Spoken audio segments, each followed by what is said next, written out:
Leave encashment.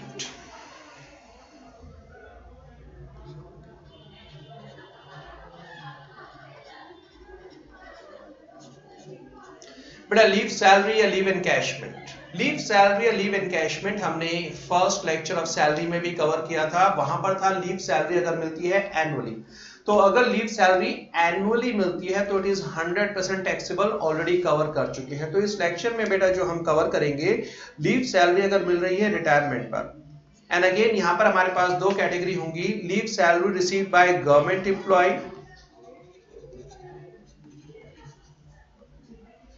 and leave salary received by non-government employee.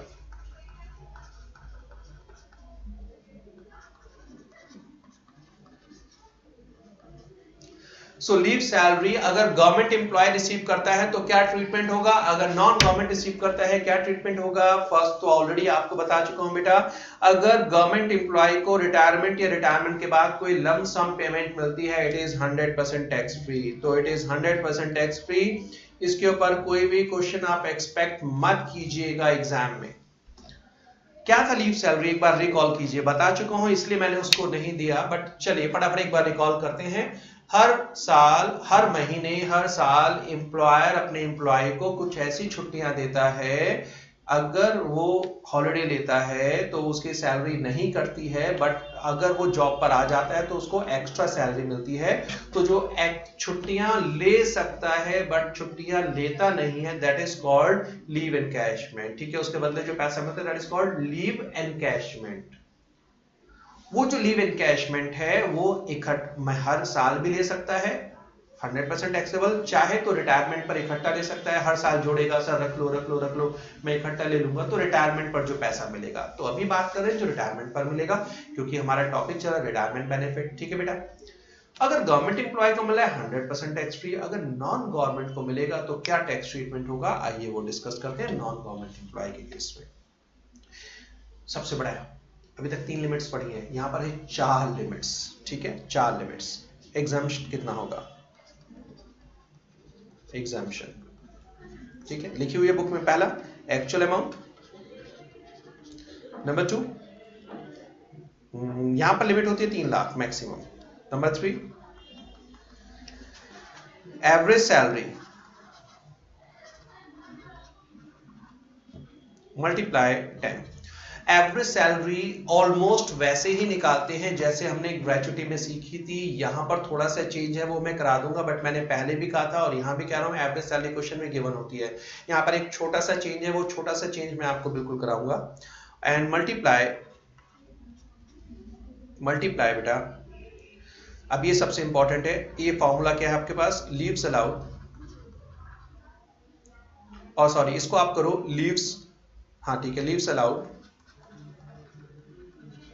Multiply, इसको करो leaves allowed per year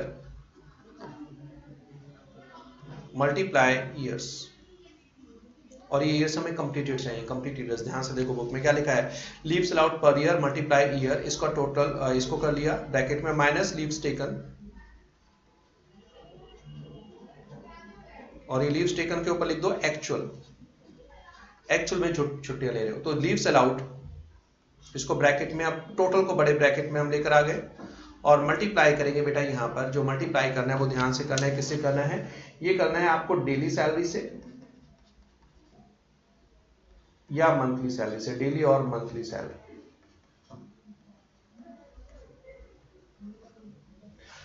अगर ये जो छुट्टियां हैं बेटा डेज में कैलकुलेट कर रहे हो तो हम निकालेंगे डेली सैलरी, और अगर ये हॉलीडेज आप कैलकुलेट कर रहे हो मंथ में तो हम निकालेंगे मंथली सैलरी। समझना, अगर हम ये डेज कैलकुलेट, अगर ये हम लीव्स छुट्टियां कैलकुलेट कर रहे हैं डेज में, 1 दिन 10 दिन 15 दिन 100 दिन, तो हम सैलरी लेंगे डेली, दिन है तो डेली सैलरी से मल्टीप्लाई करेंगे। अगर हम हॉलीडेज निकाल रहे हैं बेटा मंथ्स में तो हम मल्टीप्लाई करेंगे मंथली सैलरी। ठीक है, 4 में से जो सबसे कम होगा वो होगा एग्जैक्ट। सैलरी निकालनी अभी नहीं सिखा रहा, सैलरी वही है जो हमने ग्रेजुएटी में सीखी थी, सॉरी हमने ग्रेचुटी में सीखी थी। बाद में जो एक चेंज है मैं डिस्कस करूंगा। अभी एज्यूम करता हूं आपको ग्रेचुटी निकालनी आती है और सभी क्वेश्चन में मैं आपको एवरेज सैलरी दूंगा, क्योंकि मेरा पूरा फोकस है आप ये समझ जाए कि लिमिट नंबर 4 कैसे निकालते हैं, क्योंकि मेरा सबसे इंपॉर्टेंट लिमिट नंबर 4 है यहाँ पर। ठीक है, तो 4 में से जो सबसे कम होगा वो हमारा टैक्स फ्री होगा। लिमिट नंबर 4 को एक बार दोबारा देखो, leaves allowed per year, leaves allowed per year. ठीक है, एक साल में कितनी छुट्टियां मिल रही हैं? मान लो एक साल में छुट्टियां मिलती हैं, एज्यूम करो एक साल में छुट्टियां मिलती हैं 20, मतलब एक साल में अगर 20 छुट्टियां मारोगे तो सैलरी नहीं कटेगी, तो लीव्स अलाउड पर ईयर हो गई 20। मल्टीप्लाई कंप्लीटेड ईयर्स, कितने साल काम किया? मान लो जॉब में काम किया 25 साल, तो एक साल में 20 छुट्टियां मिलती हैं, तो 25 साल में मिलेंगी 20 मल्टीप्लाई 25 इक्वल टू 500। तो मतलब पूरी जिंदगी में, पूरी जॉब में जो पेड हॉलीडेज मिले हैं वो है 500। तो वो हो गए बेटा लीव्स अलाउड। ठीक है, ये हो गए टोटल लीव्स अलाउड कि कितनी छुट्टियां पूरी जिंदगी में मिलेंगी, 500 माइनस लीव्स टेकन। अच्छा, ऐसा तो नहीं है कि छुट्टियां नहीं मारी होंगी, तो जितनी भी छुट्टियां पेड लीव्स आप ले चुके हो उसके बदले तो कैश नहीं मिलेगा, तो उसको माइनस कर दो। तो एक तो आ गई 500, ये है टोटल लीव्स अलाउड पूरी जिंदगी में। माइनस करेंगे लीव्स टेकन, कितनी छुट्टियां ले चुके हो। मान लो आपने आधी छुट्टियां ले ली, आधी मतलब 250 डेज आपने छुट्टी मार ली, तो 500 छुट्टियां टोटल मिली हैं माइनस 250, तो 500 एंड टोटल हॉलीडेज 250 हो गया लीव्स टेकन। तो अगर मैं 500 में से 250 माइनस करता हूं, मतलब लीव्स अलाउड में से लीव्स टेकन माइनस करता हूं, तो बैलेंस जो 250 बचा वो है लीव्स नॉट टेकन, मतलब ऐसी छुट्टियां जो आपने नहीं ली। तो बेटा इन्हीं छुट्टियों के बदले तो कैश मिलता है। तो बेसिकली जब हम इसे फर्स्ट पार्ट और सेकंड पार्ट को माइनस करते हैं, फर्स्ट में से सेकंड माइनस करते हैं, तो जो बैलेंस डेज बचते हैं वो होते हैं लीव्स नॉट टेकन। और इसी को जब हम सैलरी से मल्टीप्लाई करते हैं तो आ जाता है लीव एनकैशमेंट का अमाउंट, जो मैंने फर्स्ट क्लास में बताया था। डिफरेंस ये है, फर्स्ट क्लास में मैंने आपको एक साल का बताया था, यहाँ पर पूरी लाइफ का हम कैलकुलेट करेंगे। ठीक है, चलो एग्जांपल लेते हैं, करते हैं। सैलरी अभी मैं लेकर चलूंगा। Leaves allowed 20 days per year, हर साल कितनी मिली है? 20 छुट्टियां। लीव्स टेकन टोटल, ये मान लीजिए इसे हम कर देते हैं 270 डेज पूरी जिंदगी में। पीरियड, कितने साल काम किया। जब हम क्वेश्चन करेंगे तो वहां लैंग्वेज डिफरेंट होगी, आसान बिल्कुल सिंपल आपको दे रहा हूं शॉर्ट में। पीरियड हमारे पास है बेटा, मान लो 25 साल, अभी वही करता हूं एग्जाम्पल, 25 साल। एवरेज सैलरी,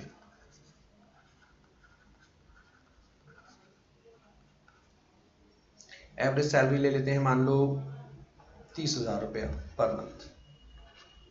ठीक है, अब लास्ट इंपॉर्टेंट चीज, लीव सैलरी मिली कितनी है रिटायरमेंट पर। लीव सैलरी ले लेते हैं, मान लो एज्यूम कर लेते हैं अभी कुछ भी, चलो 4 लाख ले लिया। ठीक है, व्हाटएवर जो भी आता है, क्या फर्क पड़ता है, ले लो 4 लाख। ठीक है, हमें तो टैक्सेबल अमाउंट निकालना है। अब लिमिट्स लगाते हैं बेटा। सबसे पहले इंपॉर्टेंट चीज होती है एवरेज सैलरी निकालना, मगर एवरेज सैलरी एग्जाम में गिवन होगी, मैं भी यहां पर देकर चल रहा हूं। अब क्वेश्चन को सॉल्व करते हैं। देखिए 4 लिमिट लगानी है क्योंकि सैलरी गिवन है।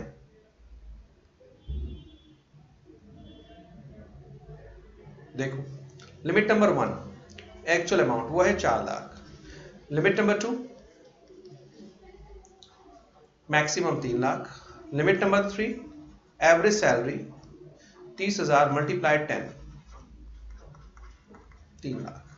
लिमिट नंबर 4 जो सबसे इंपॉर्टेंट है, शुरुआत करो। लीव्स अलाउड पर ईयर, एक साल में कितनी छुट्टियां मिली? 20 दिन, इसको ले लिया 20। मल्टीप्लाई कंप्लीटेड ईयर्स, कितने हैं कंप्लीटेड ईयर्स? 25 साल, इसको कर दिया 25, ब्रैकेट क्लोज। तो 20 दिन 25 साल के लिए कितने हो गए? 500 दिन, 500 डेज, माइनस लीव्स टेकन, कितनी छुट्टियां ली पूरी लाइफ में? 270 माइनस कर दिया। अब बड़ा ध्यान से देखना बेटा, ये जो 20 मल्टीप्लाई 25 करोगे ये आएगा 500 डेज। 500 डेज में से 270 माइनस करोगे तो आएंगे 230 डेज। इसका मतलब हमारी कैलकुलेशन मंथ में नहीं डेज में हो रही है, क्योंकि कैलकुलेशन डेज में हो रही है तो मुझे एवरेज सैलरी भी डेज की चाहिए, मुझे मंथ की एवरेज सैलरी नहीं चाहिए। तो मंथ डेली एवरेज सैलरी कैसे निकालते हैं? अरे भाई ये 30,000 एक महीने की है, एक महीना मतलब 30 दिन, तो ये कैसे करोगे? 30,000 डिवाइड बाय 30, ऐसे निकालोगे। ठीक है, क्योंकि एवरेज सैलरी हमेशा मंथ की गिवन होगी। क्लियर है? एग्जाम्पल करता रहूंगा, 2-3-4 एग्जाम्पल करेंगे, समझना। प्रॉब्लम है, पॉज कीजिए, दोबारा इसे एक बार देखो। चलो सो बेटा ये हमारे पास कितना आ गया, अब देखो यहाँ पर ये हमारे पास आ गया 500 minus 270 230 multiply by 30,000 divide by 30, 1,000 रुपए के हिसाब से ये हो गया 2,30,000, 2,30,000 विच एवरेज लोअर। सो 4 लाख, 3 लाख, ये भी 3 लाख और ये 2,30,000, लोअर कितना हो गया 2,30,000। तो टैक्सेबल कितना हो गया? अगर एग्जामिनर ने पूछा है टैक्स फ्री तो आंसर है 2,30,000, और अगर एग्जामिनर ने पूछा है टैक्सेबल तो बेटा आंसर है 4 लाख माइनस 230, टैक्सेबल कितना हो जाएगा 170। ठीक है, टैक्सेबल 170। नेक्स्ट क्वेश्चन देखो,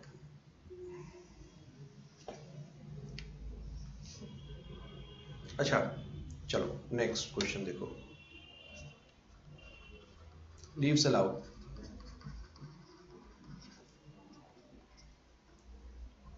$35 days पर ईयर, एक साल में 35 डेज की छुट्टियां मिलती हैं। देन पीरियड, कितने साल काम किया उसने, 25 ईयर्स रखते हैं इसे। लीव्स टेकन, चलो इस बार थोड़ा चेंज करते हैं, परसेंटेज। लीव्स टेकन 60%, जितनी छुट्टियां मिली उसका 60% ले गया। लास्ट में 270 एब्सोल्यूट थी, इस बार मैंने परसेंटेज दे दिया, निकाल लेंगे यार, क्या प्रॉब्लम है। उसके बाद लीव सैलरी, कितना पैसा मिला है, चलो इसको 4 लाख ही रख देते हैं।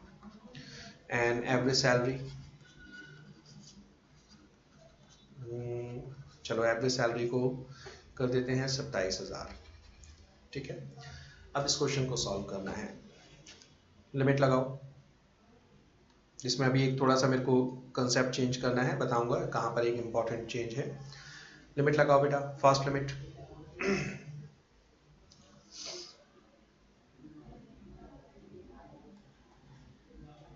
फर्स्ट लिमिट एक्चुअल अमाउंट कितना मिला है 4 lakh. Limit number 2 maximum 3 lakhs। Limit number 3 10 multiply average salary 27,000 multiply कर दी, ये आ गया 27,000। यस, अब सबसे इंपॉर्टेंट लिमिट नंबर 4। अब लिमिट नंबर 4 मैं यहां पर कर रहा हूं, आपके पास स्पेस होगा, मेरे पास स्पेस नहीं, मैं यहां पर कर रहा हूं। ठीक है, ध्यान से देखना। लिमिट नंबर 4, लिमिट नंबर 4 क्या लेते हैं, जरा एक बार ध्यान से देखो क्या था लिमिट नंबर 4। लिमिट नंबर 4 में लेते हैं सबसे पहले leaves allowed per year. Leaves allowed per year कितनी है बेटा, सॉरी ये मेरे से गलती होगी, 35 डेज था, मैंने बोला सही था, लिख गलती है। ठीक है, 35 डेज, एक साल में 35 साल, अरे बाबा सॉरी। ठीक है, एक साल में 35 डेज के हॉलीडेज मिल रहे हैं, तो आपने क्या लिखा यहाँ पर 35 डेज। स्टॉप, वापस जाओ, बुक में ऑलरेडी लिखा है अगर आपने पढ़ा है, यहाँ पर नहीं, मैंने अभी क्या था। लीव्स अलाउड पर ईयर, बेटा ये जो लीव्स अलाउड पर ईयर है ये वाला सिर्फ, ये मैक्सिमम 30 डेज। अगर डेज में कैलकुलेशन कर रहे हो या फिर 1 मंथ अगर मंथ में कैलकुलेशन कर रहे हो। याद रखना ये जो लीव्स अलाउड पर ईयर है इसकी लिमिट है कैलकुलेट करने की, अगर ये 30 डेज से ज्यादा मिली हैं तो आप मैक्सिमम केवल 30 डेज ही लिखेंगे। मतलब ये जो लीव्स अलाउड पर ईयर है ये मैक्सिमम 30 ही आएगा, अगर 30 से ज्यादा है तो आप सिर्फ 30 लेंगे, और अगर मंथ्स में कैलकुलेशन कर रहे हैं तो आप इसे 1 लिखेंगे, 1 मंथ। ठीक है, बुक में लिखा हुआ है, यहां नोट कर लेना। अब ध्यान से देखो इस क्वेश्चन में लीव्स अलाउड पर ईयर कितनी है 35, तो बेटा हमें 35 नहीं लेनी, हमें मैक्सिमम कितनी लेनी है 30 सिर्फ। So leaves allowed per year maximum 30 लेंगे, कम है तो कम ले लो, ज्यादा है तो 30। अब सिंपल है, multiply completed years, completed years कितने 25 साल, माइनस लीव्स टेकन। अब ध्यान से देखो क्या लिखा था, यहां लिखा था एक्चुअल, यहां पर 30 डेज वाली कंडीशन अप्लाई नहीं, यहां पर एक्चुअल निकालो कितनी छुट्टियां ले चुका है, वो 35 के बेस पर ही होगा, एक्चुअल के बेस पर। तो याद रखना ये जो 30 की लिमिट है केवल लीव्स टेकन पर है, अलाउड जो सॉरी लीव्स अलाउड पर है, टेकन पर बेटा आपको हमेशा एक्चुअल ही लेना होगा। तो यहां पर जो आप निकालेंगे 60% वो एक्चुअल का निकालेंगे। तो हर साल छुट्टी कितनी मिली है 35, कितने साल तक 25 साल तक, कितना परसेंट ले लिया 60%, तो बाकी बची हैं वो हो गया बैलेंस। ठीक है, तो अब देखो जब आप करते हैं 30 मल्टीप्लाई 25 तो बेटा ये आएगा 750 ये, और माइनस करेंगे 35 मल्टीप्लाई 25 मल्टीप्लाई 60% तो ये आएगा 525। इनका डिफरेंस मल्टीप्लाई, क्योंकि डेज में कैलकुलेशन कर रहे हैं तो डेली एवरेज सैलरी कैसे निकालेंगे, एवरेज सैलरी 27,000 डिवाइड बाय 30, तो 750 माइनस 525 ये हो गया बैलेंस 225 मल्टीप्लाई डेली सैलरी जब आप निकालोगे तो आएगी 900, ये हो गया बेटा 2,02,500। सो विच एवर इज लोअर, ठीक है लोअर। सबसे इंपॉर्टेंट लिमिट नंबर 4 है इसकी, इसी के लिए बार बार अभी कुछ क्वेश्चंस में कराऊंगा बेटा, ठीक है। 2,02,000 हो गया टैक्स फ्री, टैक्सेबल निकालना आपको आता है, 4 लाख माइनस 2,02,000 टैक्सेबल हो जाएगा 1,97,500, ठीक है ओके। तो लीव्स अलाउड मैक्सिमम कितने लेंगे, 30 डेज। अच्छा लीव्स अलाउड अगर मंथ्स में गिवन है तब क्वेश्चन कैसे करेंगे, चलो एक क्वेश्चन ये भी कर लेते हैं। लीव्स अलाउड 1.5 मंथ, मैं ज्यादा वाले लेता हूं 1.5 मंथ पर ईयर। ये लो जी, एक साल में 1.5 महीने की छुट्टियां तो वैसे उसे मिल जाती हैं सैलरी के साथ, ठीक है। Leaves taken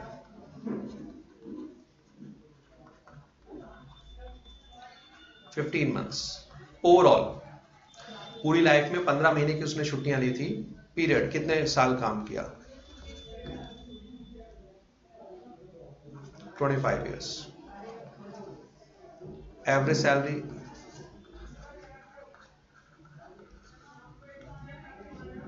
30,000, leave salary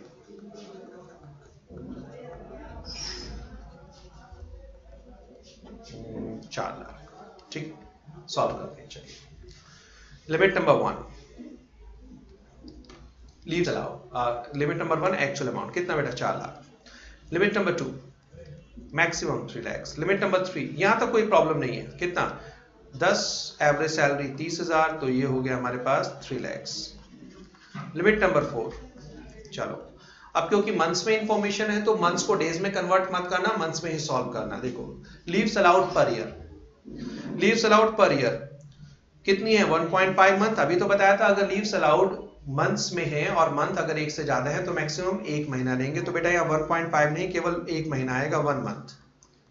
multiply completed years, कितने साल काम किया है 25 साल तो 25 ईयर्स, मतलब हर साल उसे 1 महीने की छुट्टी मिली तो हमारे पास आ गए 25 महीने की छुट्टियां, जिसमें से वो ऑलरेडी कितनी ले चुका है, out of which he is availed 15 months.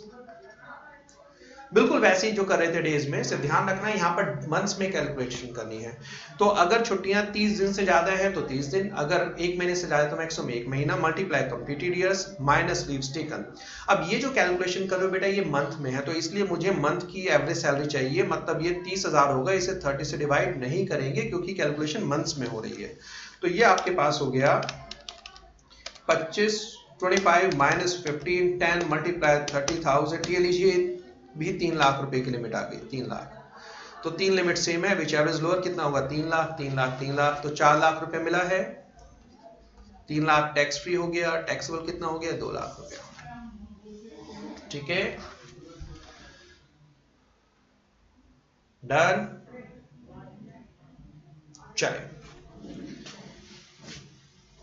अच्छा एक क्वेश्चन और दे रहा हूं, अभी एवरेज सैलरी बाद में आएंगे, थोड़ा सा एक और क्वेश्चन, एक तरह का क्वेश्चन कैसा आ सकता है जरा ध्यान से देखो बेटा।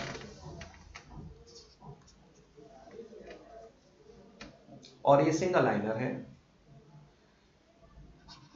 Mister A has received 4 lakh rupees as leave salary on retirement for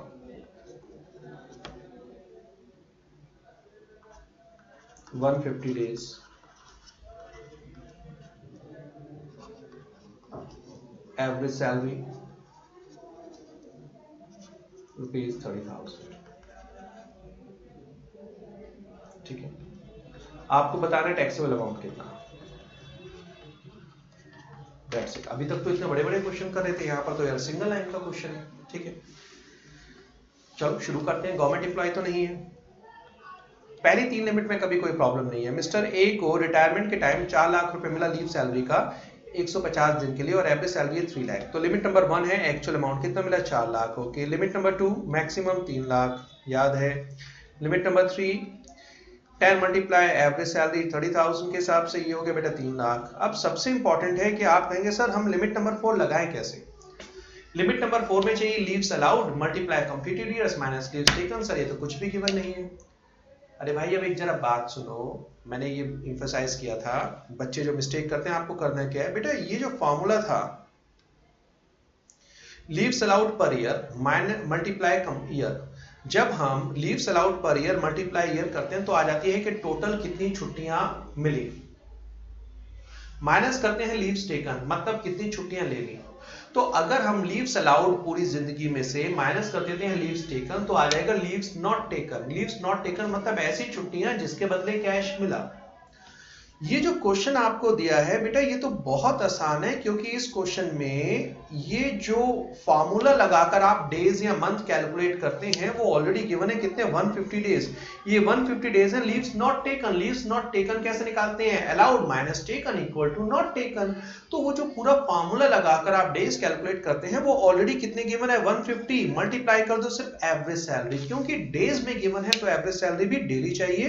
30,000 divide by कितना 30, तो ये आपके पास आ जाएगा 1000, ये हो जाएगा 1,50,000। बल्कि ये तो उनसे आसान क्वेश्चन है बेटा, मगर बच्चे फंस जाते हैं इसमें। तो याद रखना जहां पर इस तरह का क्वेश्चन आए तो डायरेक्टली लिमिट नंबर 4 तो बहुत आसान है आपके पास। लोअर 150 तो मिला है 4 लाख माइनस 150 टैक्सेबल कितना हो गया 2,50,000 रुपया। डन। चलो यहां पर लीव सैलरी खत्म होती है, एवरेज सैलरी कराऊंगा, मगर उससे पहले एक और इंपॉर्टेंट चीज, ये कॉमन है ग्रेचुटी में भी और लीव सैलरी में भी। ग्रेचुटी की मैक्सिमम लिमिट कितनी होती है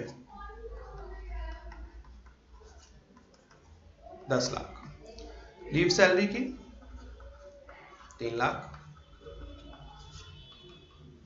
ठीक है, ये होता है बेटा।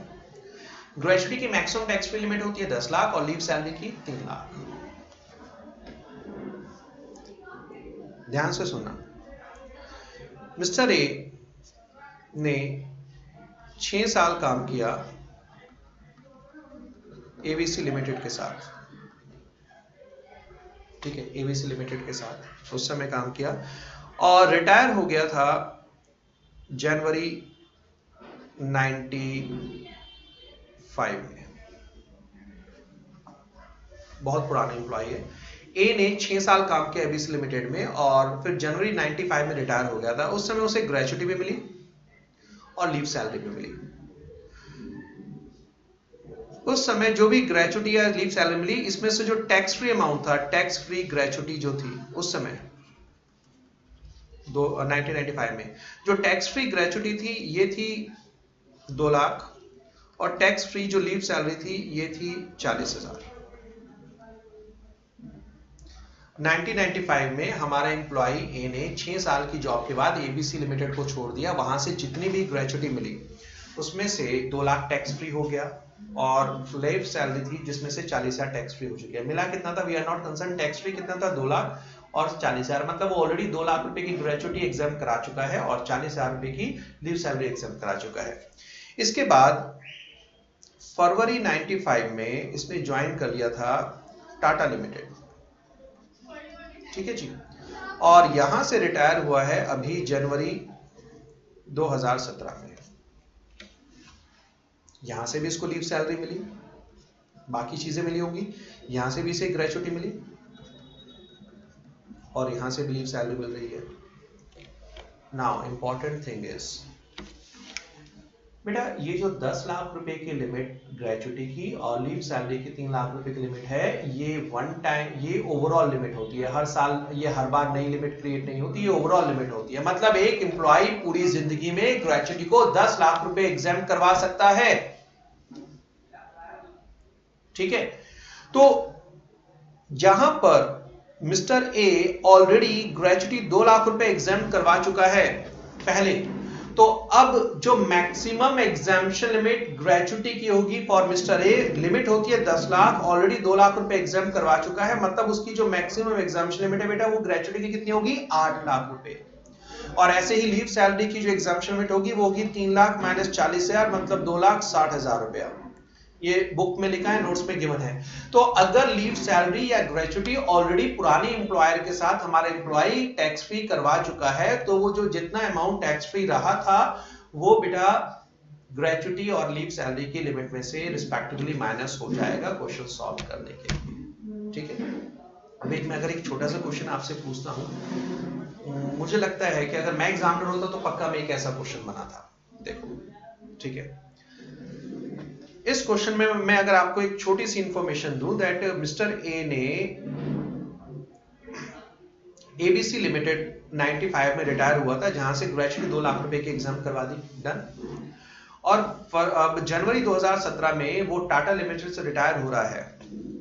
ठीक है, मान लो मैं कहता हूं उसे ग्रेचुटी मिली, मान लीजिए मैं कहता हूं इसे ग्रेचुटी मिली 12 लाख, ग्रेचुटी मिली 12 लाख, बस इतनी इंफॉर्मेशन है। अब मैं पूछता हूं बताओ कितनी ग्रेचुटी टैक्सेबल है? नो अदर इंफॉर्मेशन, मतलब मैं आपको कोई कैलकुलेशन करने का स्कोप ही नहीं दे रहा हूं। अब जरा बड़ा ध्यान से सुनिएगा बेटा, ग्रेचुटी मिली कितनी 12 लाख, लिमिट कितनी होती है 10 लाख, बट 2 लाख रुपए ऑलरेडी एग्जाम करा चुका है, तो जो लिमिट है 10 लाख रुपए माइनस 2 लाख कितनी हो गई 8 लाख रुपया। पहली लिमिट अमाउंट रिसीव्ड 12 लाख, दूसरी लिमिट हो गई 10 minus 2 lakh equal to 8 lakh, तीसरी लिमिट की कोई इंफॉर्मेशन गिवन ही नहीं है, तो पहली दो लिमिट कंपेयर कर दिया, क्योंकि मैं यही चाहता हूं कि आप उस लिमिट के साथ प्ले करें। तो बेटा यहां पर जो टैक्सेबल होगा वो 4 लाख रुपए होगा, 12 लाख माइनस 8 लाख, क्योंकि 8 लाख एग्जम्प्ट होगा। ठीक है, तो याद रखिएगा अगर एक एम्प्लॉय ऑलरेडी लीव सैलरी या ग्रेचुटी की एग्जाम्पशन क्लेम कर चुका है, तो बेटा वो एग्जाम्पशन आप लिमिट में से माइनस करेंगे ताकि प्रेजेंट एग्जाम्पशन आप कैलकुलेट कर सके। ठीक है, आया नहीं आज तक क्वेश्चन आपके एग्जाम में, बट इसको थोड़ा सा ध्यान रखिएगा। डन। चलो, अब बात कर रहे थे हम सैलरी, एवरेज सैलरी किस पर्पस के लिए? अगर मैं एवरेज सैलरी निकालनी है लीव सैलरी के लिए। अच्छा बेटा ये सेम है, यहां पर एवरेज सैलरी जो आप निकालते हैं, दो चीजें हैं, average salary, salary same as in HRA, मतलब basic DA and for retirement benefit and commission, और एवरेज निकालना है 10 महीने का, 10 मंथ्स का। अब यहाँ एक छोटा सा जो डिफरेंस है, आपके लिए बहुत ज्यादा परेशानी का सबब नहीं बनेगा, परेशानी क्रिएट नहीं करेगा। बेटा ग्रेचुटी में जब हमने पढ़ा था, यहाँ पर ग्रेचुटी में था 10 महीने लेने हैं, कहां से 10 महीने लेने हैं preceding the month of retirement, मतलब जिस महीने एम्प्लॉय रिटायर होता है उसके पिछले 10 महीने।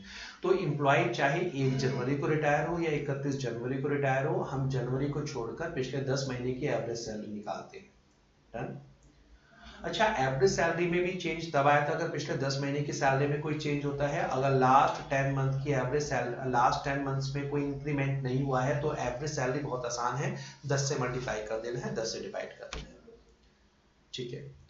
अच्छा, लीव सैलरी में जो इंपॉर्टेंट चीज है जरा ध्यान से देखिए, वर्ड मेरे साथ पढ़िएगा बेटा। यहाँ पर जब एवरेज सैलरी निकालते हैं तो एवरेज क्या लिखा है, बुक ओपन कर लीजिए, ध्यान से पढ़िए। Average salary of last 10 months preceding the date of retirement, preceding the date, underline the word preceding the date. जिस दिन एम्प्लॉय रिटायर होता है उसके पिछले 10 महीने की एवरेज सैलरी लेनी है। इसका मतलब अगर एम्प्लॉय 1 जनवरी को रिटायर होगा तो 1 जनवरी को छोड़कर पिछले 10 महीने की सैलरी लेनी है, मतलब जनवरी शामिल नहीं होगा। बट अगर एम्प्लॉय 31 जनवरी को रिटायर होता है तो बेटा फिर 31 जनवरी मतलब हमें जनवरी मंथ को कंसिडर करना पड़ेगा एवरेज सैलरी निकालने के लिए। एग्जाम्पल देके बता रहा हूं, बट अगेन हमारे एग्जाम में यहां तक क्वेश्चन नहीं आता है, बट आपको समझा रहा हूं ताकि क्यूरियोसिटी क्लियर हो जाए। और कुछ बच्चे ऐसे हैं जो आगे नहीं बढ़ना चाहते, तो ये पर वीडियो को छोड़कर यहाँ मत छोड़ना, आगे कर लेना, क्योंकि अभी कंपनसेशन करना है। ठीक है, नहीं समझ में आता कुछ स्टूडेंट को, कोई प्रॉब्लम नहीं है, छोड़ देना। मैं सिर्फ एक एक्स्ट्रा ये डिस्कशन आपके साथ कर रहा हूँ। थियोरेटिकली याद रखना, ग्रेचुटी में 10 महीने preceding the month and leave salary में 10 months preceding the date of retirement. Practically इसका क्या ट्रीटमेंट होता है जरा ध्यान से देखना। मैंने ग्रेचुटी वाला एक क्वेश्चन कराया था, मैं वही चीज यहां पर आपसे दे रहा हूं, सिर्फ सैलरी देता हूं मैं, बेसिक सैलरी, डीए वगैरह भूल जाओ कोई बात नहीं, बेसिक सैलरी। 10,000 पर मंथ, ठीक है, 10,000 per month. Date of retirement, DA वगैरह कुछ गिवन नहीं है। डेट ऑफ रिटायरमेंट 1 जनवरी 17, बस इतनी गिवन है। अब आपको एवरेज सैलरी निकालनी है, किसके लिए? एवरेज सैलरी ग्रेचुटी के लिए भी निकालनी है एंड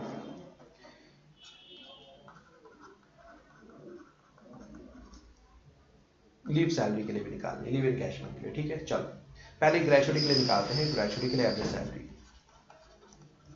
ग्रेचुटी के लिए जब आप एवरेज सैलरी निकालते हैं तो कितने मंथ की लेते हैं? 10 महीने preceding the month of retirement. किस महीने रिटायर हुआ? जनवरी। तो जनवरी को छोड़ दो, पिछले 10 महीने बेटा यहां पर होंगे। जो एवरेज निकालना है 10 महीने जो आप लेंगे वो होंगे आपके मार्च से लेकर कब तक? दिसंबर तक, ठीक है। एक महीने की बेसिक सैलरी कितनी है? 10,000।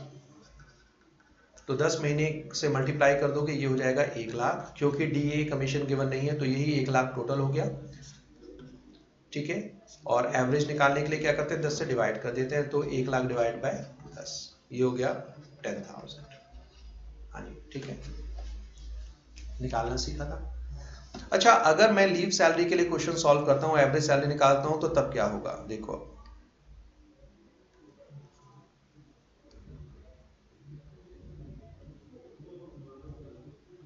अब अगर मैं लीव सैलरी के लिए क्वेश्चन सॉल्व करता हूं तो एवरेज निकालने हैं। अब देखो 10 महीने कौन से लेंगे? लीव सैलरी में जब आप एवरेज लेते हैं बेटा, जब आप एवरेज लेते हैं तो ये होता है preceding the date of retirement. जिस दिन रिटायर हुआ उससे एक दिन पहले। कब रिटायर हुआ? जनवरी। तो 1 जनवरी को अगर रिटायर हुआ तो मुझे 31 दिसंबर से 10 महीने चाहिए, 31 दिसंबर से। तो यहां पर भी सेम आएगा, क्योंकि 31 दिसंबर से जब पीछे जाओगे तो ये 10 महीने जो आएंगे ये भी आएंगे बेटा मार्च टू दिसंबर, मार्च टू दिसंबर, ठीक है, मार्च टू दिसंबर। देखो कितना हो गया। अब जब आप यहां पर कैलकुलेशन करेंगे तो मार्च टू दिसंबर, 1 महीने की सैलरी है 10,000 और 10 महीने की सैलरी होगी 1 लाख, और एवरेज निकालने के लिए 10 से डिवाइड करेंगे तो अगेन आ जाएगा 10,000। अरे भाई यहां पर भी 10,000 थी, यहां पर भी 10,000 है, कोई चेंज नहीं है, कोई इफेक्ट नहीं पड़ा, इसलिए मैं क्या होता है, ये सेम होता है, ठीक है। दूसरा एग्जांपल देखिए एवरेज सैलरी के ऊपर। बेसिक, अच्छा चलो वही रखते हैं, अब छोटा सा चेंज कर लेते हैं, फिर तो बार बार पूरा लिखोगे आप लोग, इंटेलिजेंट बच्चे को समझ जाओगे। देखो यहां पर मैंने डेट ऑफ रिटायरमेंट ली थी 1/1/17, कॉपी कर लिए, नहीं किया तो पॉज करके कर लेने से, मैं इसको रब करूंगा। यहाँ डेट ऑफ रिटायरमेंट ली थी 1/1/17, मान लो मैं 1/1/17 की जगह कर देता हूँ 31/1/17। अब परेशान मत होना बच्चे, कहीं से अगर मिड में आ गया तो परेशान मत होना यार, ऐसी परेशानी नहीं करता एग्जाम में ग्रेड।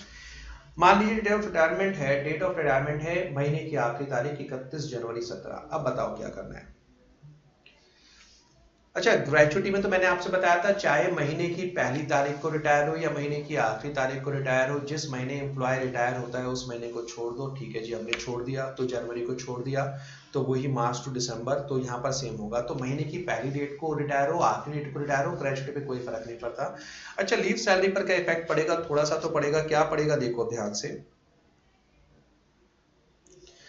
ये जो 10 महीने लेने हैं, क्योंकि अब आपको 10 महीने लेने हैं बेटा preceding the date of retirement. Date of retirement क्या है? 31 जनवरी। तो 31 जनवरी से पिछले 10 महीने, अब जनवरी तो शामिल होगा ना यहां पर, समझ के? तो यहां पर जब 10 महीने लेने हैं तो इसमें जनवरी भी शामिल होगा। तो जनवरी से जब पीछे जाएंगे तो बेटा जो 10 महीने होंगे ये मार्च से दिसंबर की जगह अब हो जाएंगे अप्रैल से जनवरी, ठीक है। अच्छा, फर्क कुछ नहीं पड़ा। क्यों नहीं पड़ा फर्क? क्योंकि 1 महीने की सैलरी है 10,000, तो कोई भी 10 महीने लो वो आएगा 1 लाख, डिवाइड बाय 10 करेंगे तो बेटा ये एवरेज सैलरी, तो यहाँ पर भी सेम आएगी 10,000। तो क्या कोई फर्क पड़ा? यहाँ पर भी कोई फर्क नहीं पड़ा, ठीक है। तो फर्क कहाँ पड़ेगा बेटा? फर्क पड़ता है ग्रेचुटी और एवरेज लीव सैलरी में। कहाँ पर ज्यादा ध्यान रखना है?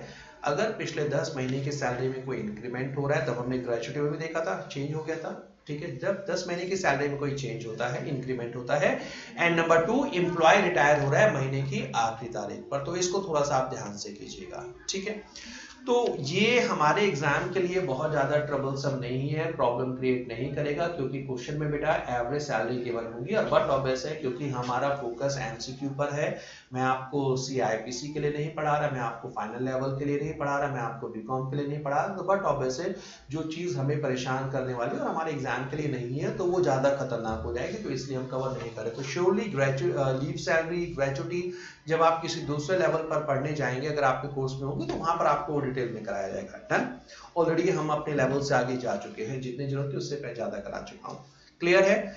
सो ग्रेचुटी का क्वेश्चन आएगा, लीव सैलरी का क्वेश्चन आएगा। मानकर चलेगा एवरेज सैलरी गिवन होती है, एक नंबर में एग्जामिनर इतनी सारी कहानियां नहीं पूछ सकता। तो यहां पर बेटा हमारा लीव सैलरी भी कंप्लीट हो जाता है। अब सिर्फ एक छोटा सा टॉपिक बचा है जिसमें आपको लिमिट याद रखनी है, उसकी कैलकुलेशन करना नहीं सीखेंगे हम, ठीक है? तो उसमें सिर्फ आपको लिमिट याद रखनी है। इन अदर वर्ड्स वो आपका एक तरीके से सेल्फ स्टडी टॉपिक है, वो है कॉम्पनसेशन।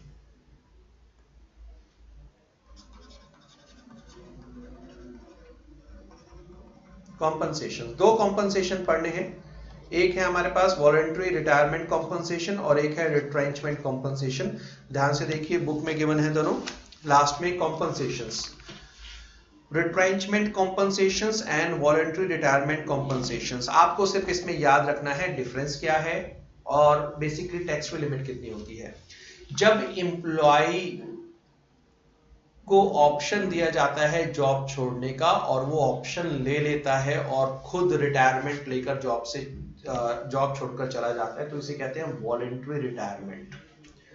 स्कीम निकालती हैं as per rules companies employer कि भाई देखो हमें 200, अब मान लीजिए किसी कंपनी के पास 1000 एम्प्लॉय हैं और कंपनी को 800 एम्प्लॉय चाहिए, तो कंपनी ने कहा देखो हमें 200 एम्प्लॉयज को जॉब से हटाना है, हम स्कीम लेकर आ रहे हैं वीआरएस स्कीम है।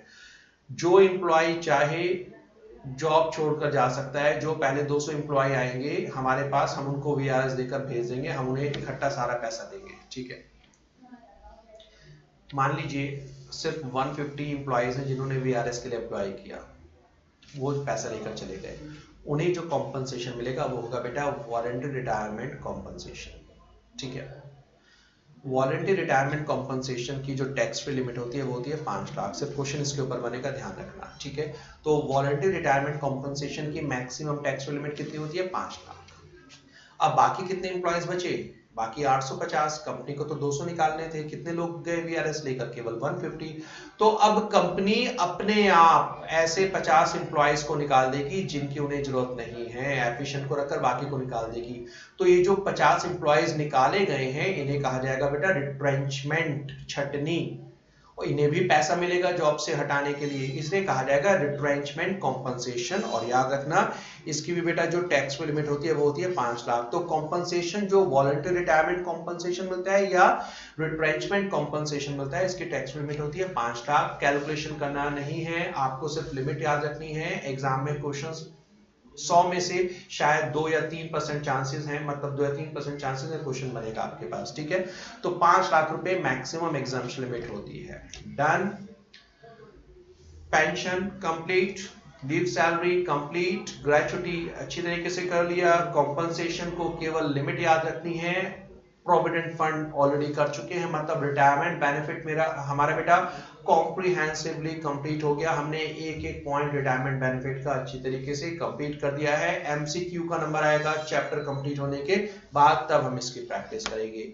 सो हम ऑलरेडी क्लास में क्या क्या कंप्लीट कर चुके हैं? हम क्लास में ऑलमोस्ट कंप्लीट कर चुके हैं, अपना बेसिक मॉनेटरी पेमेंट कंप्लीट हो गई, अलाउंसेस कर चुके हैं, ईपीएफ कंप्लीट हो गया, रिटायरमेंट बेनिफिट मतलब सैलरी का 2 टॉपिक बचा है, एक बहुत छोटा डिडक्शंस जो लास्ट में करेंगे और एक बहुत बड़ा पर्क्स, और सबसे इंपॉर्टेंट टॉपिक पर्क्स इंपॉर्टेंट है मगर एग्जामिनेशन पॉइंट ऑफ व्यू से इंपॉर्टेंट इसलिए नहीं हो पाता क्योंकि सिर्फ 2 या 3 क्वेश्चन आपके पास बनेंगे और इसमें बहुत सारा टाइम हमें डिवोट करना पड़ेगा। एनी हाउ नेक्स्ट क्लास में, नेक्स्ट लेक्चर में स्टार्ट करेंगे पर्क्विजिट्स के साथ। So keep learning, all the best.